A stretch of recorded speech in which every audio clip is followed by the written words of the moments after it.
Relasyon ng Kim Pao may gustong humadlang. Chika Test Today.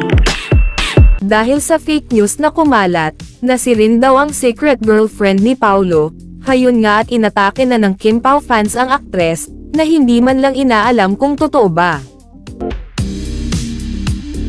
Dahil nga dito, iniisip ng ibang fanay, na mayroong gustong sumira sa relasyon ng Kim Pao, lalo na nga at super sikat ang tambalang Kim Pao. Ngunit alam naman ng lahat, na may something na talaga ang dalawa, kaya naman imposible daw na magkaroon ng secret girlfriend, si Paolo Avellino.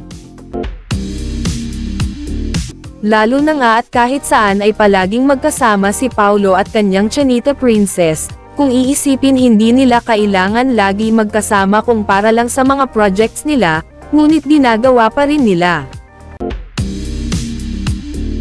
Patunay lamang daw ito na walang makakasira sa Kim Pao, dahil hindi lang pala sa pasyalan nagbabonding ang sina Kimi at Paolo, maging sa usapin ng fit and wellness, dahil kahit bumabagyo ay spotted pa rin sina Kim at Paolo na nasa gym, madalas silang mag-workout kasama ng mga friend ng aktor, masarap nga naman mag-exercise kapag kasama ang taong gusto mo.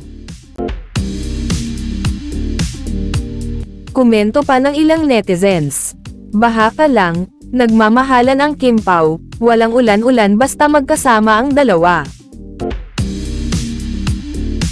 Kamakailan din ay nag-viral ang video, kung saan makikitang sabay silang nag-morning workout o jogging sa Dubai.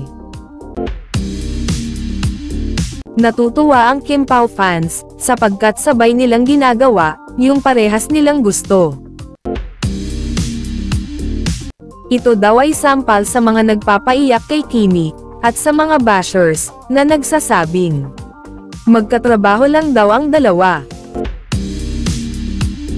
Patunay lang din daw ito na totoo yung sinabi ni Paolo na ang favorite accessories niya, ay ang katabi niya ang kanyang Chanita Princess, kaya naman panatag ang Kim Pao fans.